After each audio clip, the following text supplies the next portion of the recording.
Баршаңызға сәлем достар, менің каналыма қош келдіңіздер. Бүгінгі видеода математика пәнінен өзіңді тексер деген тақырыпты өтеміз. Бұл бізде 133-134 сабақтар, яғни өткен сабақтардан алған білімімізді қорытындылаймыз, өз-өзімізді тексереміз. Сенің мақсатың фигуралардың қабырғаларының ұзындығын өлшеу, яғни сен соны білуің керексің. Қабырғалардың ұзындығын өлшеуді білуің керексің. Оны немен өлшейсің? Сызғышпен өлшейсің. Ары қаратай периметр табу, периметрі және белгілі қабырғалар бойынша белгісізді табу. Бұлардың барлығы формуламен орындалады. Периметрдің формуласын 3 түрлі формуласы бар. Тіктөртбұрыш периметрін табудың, шаршының периметрі, үшбұрыштың периметрін табудың барлығын формуласымен үйреткен болатынбыз алдыңғы сабақтарда. Және бір қабырғасы белгілі болып, екінші қабырғасын қалай табамыз, сол туралы да барлығының формулалары бар. Алдыңғы видеоларды қарасаңдар, оның барлығы бізде бар екен.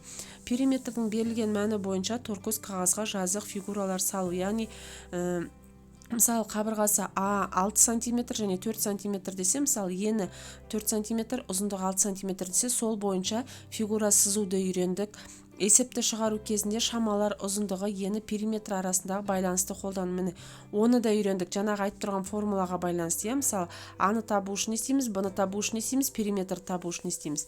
Тіктөртбұрыштың немесе шаршының периметрін табуға берілген есептерді талдау және шығару, оны да үйренген болатынбыз. Ендеше осы біліміміздің барлығын пайдаланып алдағы тапсырмаларды орындап көрейік. Міне мысал түсіну біріншісінде. Есепті шығар, тіктөртбұрыштың периметрін әртүрлі тәсілмен есепте. Тіктөртбұрыштың бір қабырғасының ұзындығы 6 см, ал екіншісінің ұзындығы одан 3 есе кем. Тіктөртбұрыштың периметрін тап. Бұл енді жаңа периметрға табуға берілген есеп, оны талдауымыз керек, талқылауымыз керек, шартын құрып шығаруымыз керек. Қалай шығарамыз? А тең 6 см, мысал А қабырғасы белгілі. Б қабырғасы белгісіз, бірақ 3 есе кем. Міне бірінші сұрақ. Екінші сұрақ, периметрін табуымыз керек. Енді біз не істейміз бұл жерде? 6-ны 3-ке бөлеміз. 6-ны 3-ке бөлеміз. Бізде не шығады? 2 шығады. Міне периметрдің 3 түрлі формуласын жазып қойдым. Одан кейін шешуі 6-ны 3-ке бөлеміз 2, біз Б қабырғасын тауып алдық. Енді мына формулаға 3 түрлі формулаға саламыз.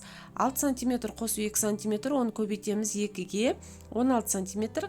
6 см қосу 2 см, қосу 6 см, қосу 2 см, тең 16 см. 6 см көбейту 2, қосылған 2 см көбейту 2, тең 16 см. Периметрі 16 см-ге тең. Жауабы тіктөртбұрыштың периметрі 16 см. Міне осылай талдап шығарасыңдар. Келесі білу кезеңі фигуралардың периметрін тап дейді. Бірінші шаршы және тіктөртбұрыштыр екен. Шаршының барлық қабырғалары 4 см-дан, ал тіктөртбұрыштың ұзындығы 6 см, ені 3 см екен. Бірінші шаршының периметрін табамыз.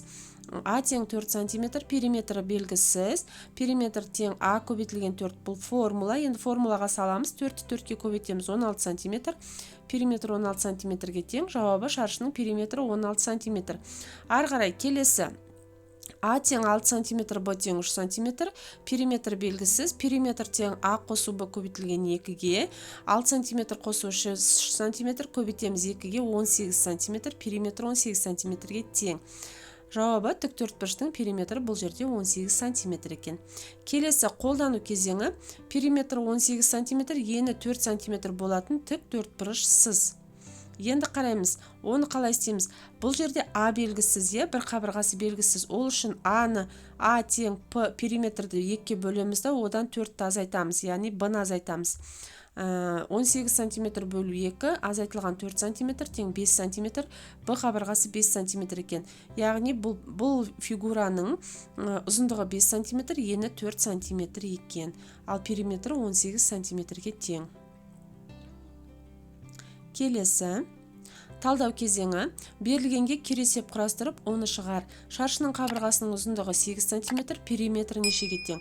Енді қараңдар, бірінші бұның периметрін тауып аламыз. Міне А тең 8 см, периметр белгісіз. Периметр тең А көбейту 4, бұл формула. 8 см көбейту 4 тең 32 см, периметр 32 см.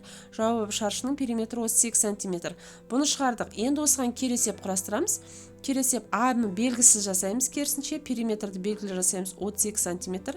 Оны А-ны табу үшін периметр 4-ке бөлеміз. А тең 32 см бөлу 4 тең 8 см. А тең 8 см-ге тең. Жауабы шаршының қабырғасы 8 см екен. Бұл талдау кезеңі болатын. Келесі жинақтау кезеңі. Енді бұл жерге қараймыз. Бұл жерде барлығы белгілі тұр, міне қараңдар. А қабырғасы, мысал қараңдар, 8 см, 2 см. А қабырғасы мен Б қабырғасы белгілі, периметрін табу керекпіз. Ол үшін не істейміз? 8-ге 2-ні қосамыз, 12-ге көбейтеміз, шығады бізде 20. Енді екінші жолға қараймыз. Екінші жолда мысал үшін бізде А қабырғасы белгілі, периметр белгілі, Б қабырғасы белгісіз. Оны табу үшін не істейміз? А тең мына периметрді 2-ге бөлеміз. Сосын одан азайтамыз, мына 5-ті. Көрінер ме? Сол кезде бізде мына Б қабырғасы шығады екен. Міне Б қабырғасы шығады. Келесі бізде А қабырғасын дәл сол сияқты шығарамыз. Периметрді 2-ге бөлеміз де, одан жаңағы 2-ні азайтамыз. Сол кезде А қабырғасы шығады екен. Жақсы. Келесі бұл осылай шығарылады. Міне барлығы жинақтау кезеңі болатын бұл. Келесі бағалау. Соңғы бағалау кезеңі. Енді қараңдар, бұл жерде фигура дұрыс салынған ба, тексер дейді. Бұл енді өте оңай. Мен сендерге салуды, фигура салу кезінде үйреткен болатынмын. Торкөзді қалай пайдалану керек, мысалы қанша торкөз қандай сантиметрді білдіреді, соның барлығын үйреткен болатынмын. Енді бірінші тексереміз. 2 торкөзіміз ол бізде 1 сантиметр. Мысалы мына жерде фигура берілген, тік төртбұрыш, ұзындығы 3 см, ені 2 см. Бірінші ұзындығын тексеріп көреміз. 1 см, 2 см, 3 см. Енді қараңдар, осы жерде қателік бар. Бұл жерде ұзындығы 3 емес 4 см сызып қойған, бірақ жазғанда 3 см деп жазған. Ал енді ені 2 см, ол дұрыс екен. Енді қараңдар, мені көріндер ме? Мына жерден сызу керек болған мені. Мына қызыл сызықпен белгіленіп тұрған жерден сызу керек болған. Сол кезде 3 см болатын еді. Қазір 4 см және 2 см болып тұр мына жерде. Міне балалар, бүгінгі видео осымен аяқталды. Алда енді бір ғана видео қалды. Оны ертең салуға тырысамын. Оқу жылы осымен аяқталып қалды. Менімен бірге осы жылда менің видеоларымды тамашалап, өздеріңе пайда алғандарыңа көптен көп рахмет. Сендерге менің видеоларымның пайдасы тиді деген ойдамын. Менің каналыма тіркеліп, лайк басып, комментарийға өз пікірлеріңді білдіріп отыруды ұмытпаңдар.